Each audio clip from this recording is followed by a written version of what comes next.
Okay, so yesterday we talked about significant figures, and I showed you how to do the calculations. There was a couple of things that I did leave out on purpose, and that was one, if you were doing math operations that involve both addition and subtraction and multiplication and division, the multiplication and division rules trump the other rules, okay? So that's something to keep in mind, because occasionally we will do those types of calculations where you have mixed operations, but multiply and divide, it trumps the other ones, okay? The other thing is we're fixing to start talking about conversion factors, okay?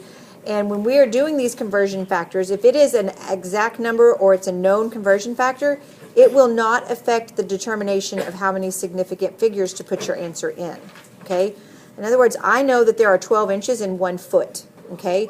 The 1 foot that's an exact conversion, so I would not use the one significant figure in 1 foot to indicate how to report my measurement, okay? So you're always going to use the measured value to indicate your level of precision, okay? So if I give you a problem and I say there's, 48.7 grams, then you're going to use the 3 significant figures in the measured value, okay? Never use your conversion factors, because next unit we're going to get to a conversion that's going to be grams per 1 mole, and it's always going to be per 1 mole. We would not say then I only report my answer in 1 significant figure. So if it's a conversion factor, you're not going to use that to determine that. I left that out yesterday because we weren't doing any conversions and it just would have muddied the water a little bit. So I want to make sure we know that. And I will repeat that as we're going through, because it's a common mistake, so people will make that, and I'll say we don't use our conversion factors to determine our significant figures. Okay, so you kind of already saw about the metric system in the video, and so right now I'm going to tell you what we use in here mostly, okay? And these are the standard SI units. That means they're the accepted units in science. All right, well, they were adopted in 1960. And here they are. Okay, so for mass, we will be using the kilogram. That is actually we'll use the gram more than we do the kilogram, but the kilogram is the accepted SI unit. And I guarantee you someone will miss that on a test because they'll tell me it's grams. Because we use grams in here more often because we're dealing with smaller quantities. But it is actually the kilogram that is the accepted SI unit. Okay? For volume, we will be using the liter as the accepted unit, but oftentimes we will be using the milliliter because we're dealing with smaller quantities. But the accepted unit is the liter. Excuse me, length is meters. Excuse me, temperature is going to be actually Kelvin, which is a big K, and there is no degree sign there. Okay? Most of the time we're going to measure things in Celsius and use Celsius, but the accepted unit of measurement is Kelvin. And then mine's left off, but on yours you have time, is the next one. And that's going to be in seconds. And here is where another commonly missed test question. We abbreviate seconds as an S, not SEC. Okay? Most of you are used to doing it in SEC, and that's how minute is MIN.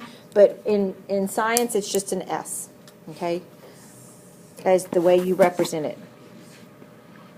Time isn't measured any different anywhere else, right? No, it's just that second is what we use instead of using minutes or hours or whatnot, okay? When we come to the metric system, we have these prefixes that we will use, okay? That's what makes the metric system so convenient for our use. Oops, too far, sorry. Is that we can add prefixes to them so that we don't have to deal with very, very large numbers or very, very small numbers. So we put a prefix on there, okay? This is the equivalence of them. We're going to actually use them a little bit differently because it's easier for us. For instance, I can remember whole numbers better than I can decimals. So we're going to use that there's 100 centimeters in a meter rather than there's 0.01 meters in 1 centimeter, okay? If you want to use it the other way, you can. These are the most common ones that we will use in here. The ones in the box on your notes are the ones we use all the time that you must memorize. So put yourself a little note to say memorize the ones that I have in that little separate box. And if you notice, I put those in whole numbers, okay? I put that there's 10 decimeters in 1 meter instead of 0.1 meters in a decimeter. Most brains think better in whole numbers than decimals, okay? So you do have to memorize those. If it's one of those, I will not give it to you on a test. I'll expect you to know that there's 1,000 milliliters in a liter. Okay? But if it's another one like picometer or that, unless I tell you specifically, usually I give that to you. Okay? But those are the most common. There's actually more than that. Those are just the ones that show up the most. These are actually all the ones that there are. Okay? Some you've probably never heard of. I would imagine you've heard of giga and tera. And where have you heard of that for?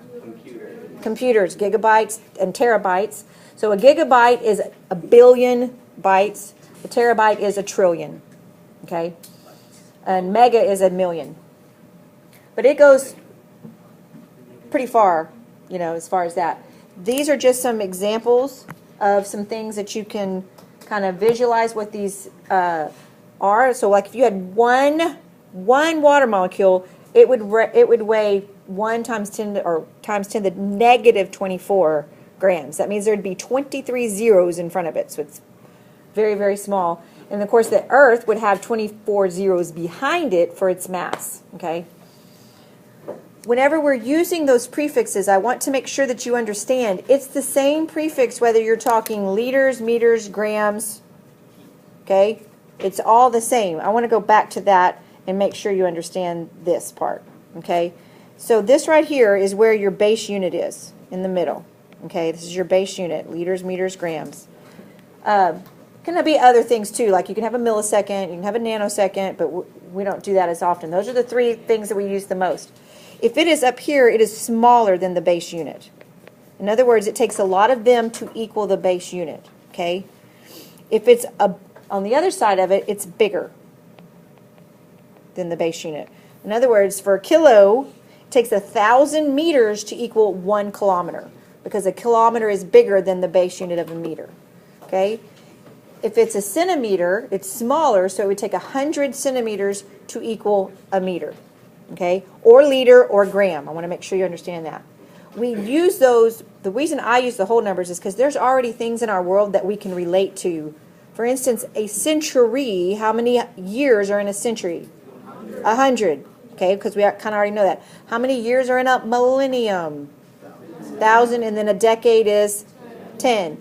So those are things we kind of already know for equaling the, you know, the prefix, so to speak.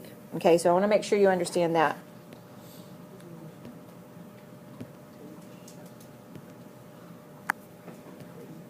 Okay, these are just the examples of the ones in your box that I want you to memorize, and it is very important that you memorize that. Okay, this is that right there. Those prefixes are in your box. The 10 to the 6, how many is that really? If I was to write that out in non-scientific notation, how many would that be? A million. It's a million. It is a million. 10 to the 6 is a million. Okay, so then if you go 10 to the 9th, go up by 3, that's a billion. 10 to the 12th, like that. Okay. Yes. All right. The derived units are units that they take those accepted SI units and they do a calculation and they get these derived units. They're not technically under that SI system, but it's what we will be using. For meter squared, what do you think that is? Anybody want to guess? Area. Because area, how do we determine area? Length times width. So a meter times a meter would give us meter squared. The grams per centimeter cubed is going to be density. Okay? And then volume, we can use a centimeter cubed or milliliter. You also must memorize this. You will use this throughout the year, that a centimeter cubed is equal to a milliliter. Okay? Also, a liter is equal to a decimeter cubed. Okay? So those are things we have to memorize.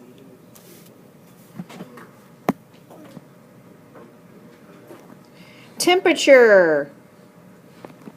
We must be able to convert between Celsius and Kelvin. You'll be doing that throughout the year.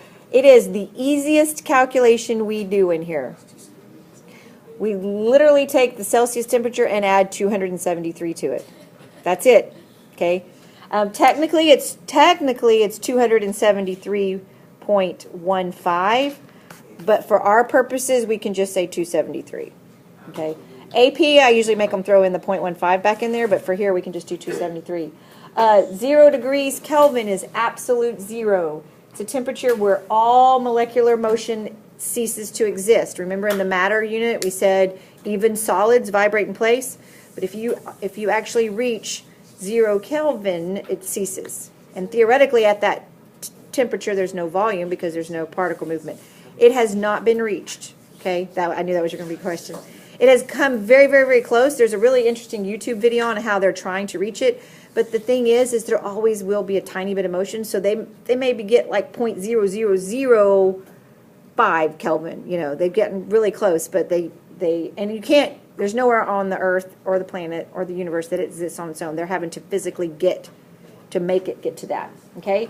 I put the Celsius to Fahrenheit conversions in there so you could see them. In years past, the pre-AP students were required to convert between Celsius and Fahrenheit. I don't see the necessity to do that, especially because nowadays with our phones, if we wanted, we would just literally say, Siri, what is 78 degrees Fahrenheit in Celsius, and it would tell you.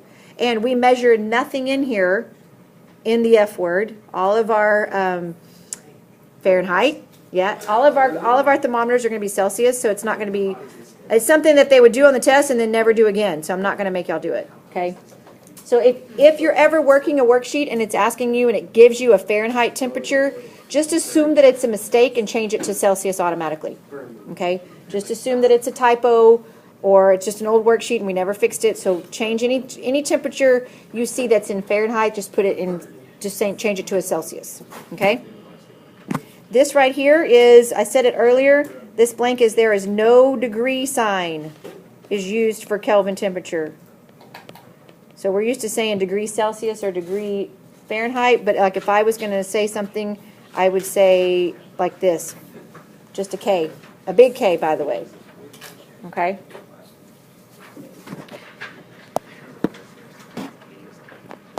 Just to kind of give you an idea of how they relate to each other, water freezes at 32 degrees Fahrenheit, 0 degrees Celsius, and 273 degrees K. So that just kind of gives you an example or something to relate that to, because most of us are used to thinking in Fahrenheit temperature. Okay, so I need you to start thinking in Celsius. Water boils at 100 degrees Celsius, which is 212 and 373 K. Okay, so just what that looks like. And then that's where we're going to stop. We're going to do dimensional analysis tomorrow.